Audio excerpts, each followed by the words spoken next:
আসসালামু আলাইকুম এভরিওয়ান। আপনারা সবাই কেমন আছেন? আশা করি আল্লাহর অশেষ রহমতে সবাই ভালো আছেন, সুস্থ আছেন। আমরাও আলহামদুলিল্লাহ ভালো আছি। তো পাঙ্গাস মাছ ভুনার একদম সহজ একটা রেসিপি শেয়ার করব। আর এই তো দেখেন, পাঙ্গাস মাছ ভুনা করার জন্য কিন্তু একটা কড়াইতে আমি সরিষার তেল দিয়ে এখানে মাছগুলো দিয়ে আমি ভালো করে ভেজে নিব। তো আমরা সবাই জানি পাঙ্গাস মাছটা ভেজে না নিলে কিন্তু খেতে ভালো লাগে না। সকালবেলা চা খেয়ে আজকে কিন্তু খুব তাড়াতাড়ি 9টার দিকে দুপুরের জন্য রান্নাটা বসিয়ে দিয়েছি। এর কারণ হচ্ছে আমি আর মধ্যে একটু বের হব বলতে একটু ব্যাংকে যাব। তো কোথায় যাই সেটা কিন্তু আমি আপনাদের সাথে একটু পরেই শেয়ার করব। আর এখন আমি দুপুরের রান্নাটা যেহেতু করে যাব, এজন্য পাঙ্গাস মাছ ভুনা করব। এখানে এজন্য মাছটাকে কিন্তু এখন আমি ভালো করে ভেজে নিব, আর একটু বেশি করেই ভেজে নিব।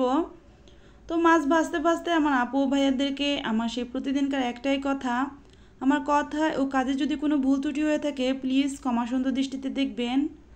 আর যারা আমার চ্যানেলটিতে আজকেই নতুন ভিজিট করেছেন, এখনও সাবস্ক্রাইব করেননি, প্লিজ সাবস্ক্রাইব করে আমার পাশেই থেকে যাবেন।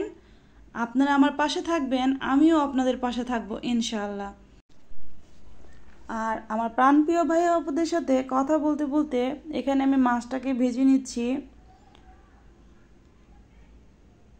মাছটার কিন্তু এক পাশ মোটামুটি হয়েছে, তাই আমি এখন উল্টিয়ে দিচ্ছি। পাঙ্গাস মাছ হচ্ছে এমন একটা মাছ, এটাকে যারা অপছন্দ করে খুব ভালো করেই অপছন্দ করে, আর যারা পছন্দ করে তারা কিন্তু এই মাছটাকে ভীষণ রকমের পছন্দ করে। আমার কাছে এই মাছটা ভালোই লাগে, তবে কোনো কিছুই কিন্তু প্রতিদিন ভালো লাগে না। আর পাঙ্গাস মাছের দোষ দিব কেন? তাই আমার বাসায় বেশ অনেক দিন পর পর পাঙ্গাস মাছ আনা হয়, তাও আমি অনেক রিকোয়েস্ট করি মুদাসিরের বাবাকে, এরপর আনা হয়। আর এদিকে আমি মাছটাকে কিন্তু ভালো করে ভেজে নিচ্ছি। আমার প্রাণপ্রিয় ভাইয়া আপুরা প্রতিদিন আমার ব্লগ ভিডিওগুলো দেখে অনেক সুন্দর সুন্দর করে কমেন্ট করে। আমি কিন্তু আমার আপু ভাইয়াদের প্রত্যেকটা কমেন্ট খুব মনোযোগ দিয়ে পড়ি আর কমেন্টে রিপ্লাই দেওয়ার চেষ্টা করি। আর এইদিকে মাছটা যেহেতু ভাজা হয়ে গেছে, এখন ভুনা করব, তাই খাঁটি সরিষার তেল দিয়ে দিলাম কড়াইতে। একটু তেলটা গরম হয়ে গেলে এর মধ্যে আমি পেঁয়াজ দিয়ে দিব। যেহেতু আমি মাছটাকে ভুনা করব, তাই পেঁয়াজের পরিমাণ একটু বেশিই দিলাম। আর এখন আমি পেঁয়াজটাকে কিছুক্ষণ ভালো করে ভেজে নিব।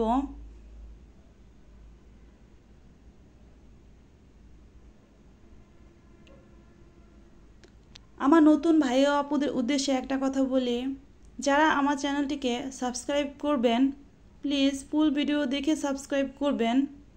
ফুল ভিডিও না দেখে যদি আপনারা সাবস্ক্রাইব করেন, এরপর সাবস্ক্রাইব কিন্তু ইউটিউব কেটে নিয়ে যায়।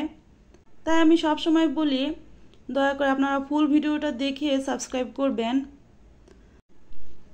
এদিকে পেঁয়াজটা ভাজা হয়ে আসলে আমি কিন্তু আদা রসুনের পেস্ট দিয়ে দিয়েছি। তো এখন কিন্তু আমি একটু কষিয়ে নিচ্ছি, কিছুক্ষণ কষিয়ে এরপর আমি হলুদ মরিচের গুঁড়োটা দিয়ে দিব।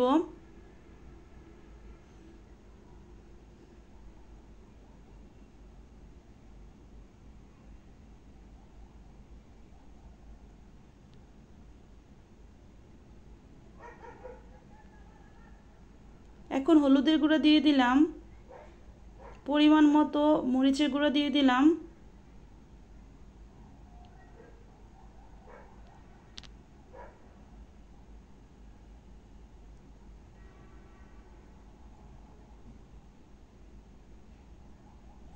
সামান্য পরিমাণ জিরার গুঁড়া দিয়ে দিলাম।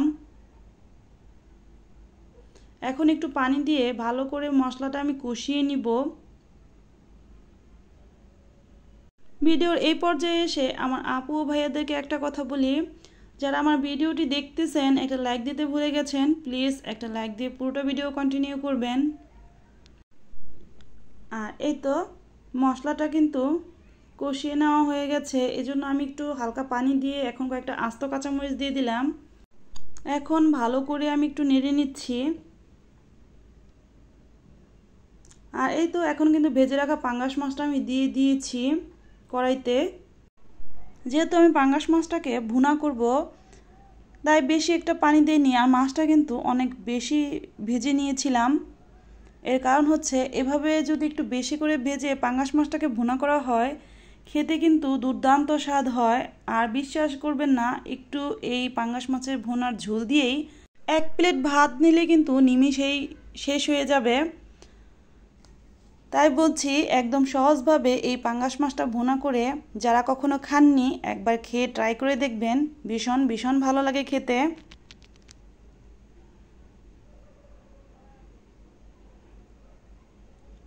আর এদিকে পাঙ্গাস মাছটা প্রায়ই ভুনা ভুনা হয়ে আসতেছে, তবে এখনও অনেকটা ঝোল আছে, আমি আরেকটু ঝোলটা কমিয়ে নিব।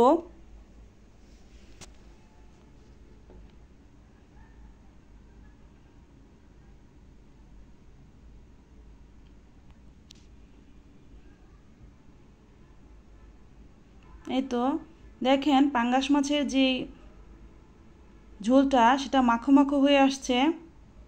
যদি আমি একটু শুকনো শুকনো করি বা যে কেউ যদি ভুনাটা করেন একটু শুকনো শুকনো, তাহলে ঝোলটা আর একটু কমিয়ে নেবেন। আর যদি ভাবেন একটু ঝোল ঝোল থাকলে খেতে কিন্তু ভালো লাগবে, তাহলে আপনারা এভাবেও রেখে দিতে পারেন। তো সেটা যার যার স্বাদ মতো কিন্তু এভাবে রান্না করতে পারেন। যারা জানেন তারা তো জানেনই, যারা জানেন না আমি কিন্তু তাদের জন্য সুন্দর করে বিবরণটা দিয়ে দিলাম।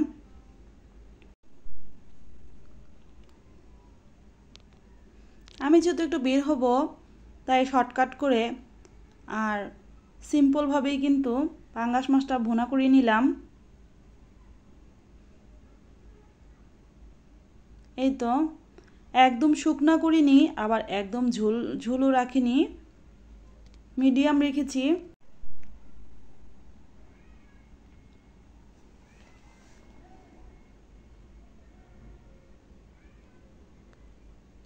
এই তো দেখেন ঝোলটা কতটা ঘন হয়েছে।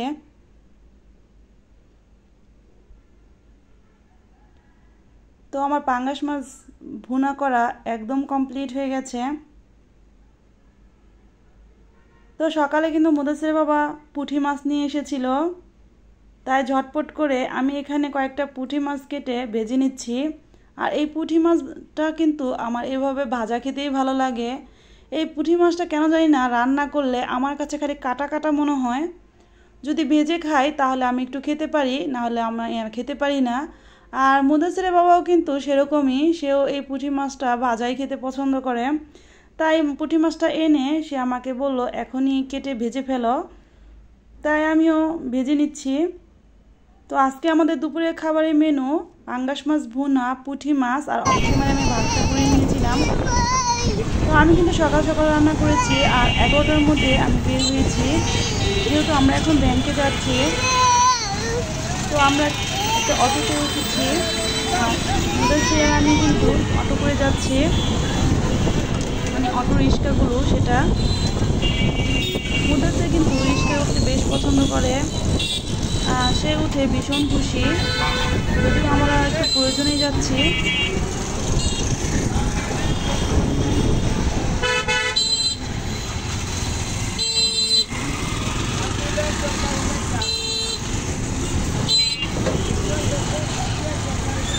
রাস্তায় তেমন একটা জ্যাম ছিল না, মোটামুটি ফাঁকাই ছিল।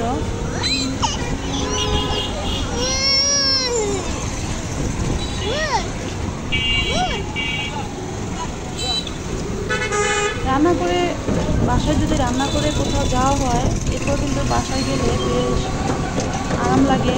আর বাসায় গিয়ে কিন্তু রান্না করতে ভালো লাগে না।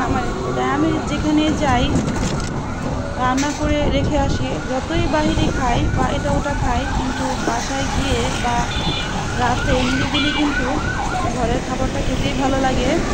ঘরের খাবারের যে স্বাদ, সেই স্বাদ কিন্তু আর কোথাও পাওয়া যায় না।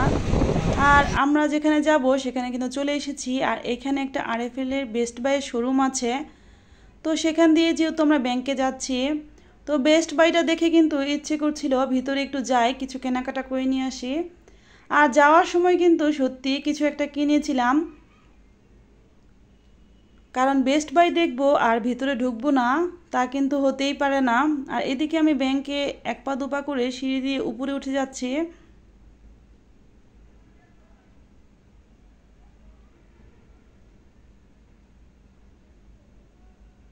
মুদাসির কিন্তু আমার সাথেই আছে। তো ভিডিওর শেষ প্রান্তে আমি চলে এসেছি। সবাই ভালো থাকবেন, সুস্থ থাকবেন, 5 ওয়াক্ত নামাজ আদায় করবেন, আমাদের জন্য দোয়া করবেন, আমরাও আপনাদের জন্য অনেক অনেক দোয়া করব। আসসালামু আলাইকুম, আল্লাহ হাফিজ।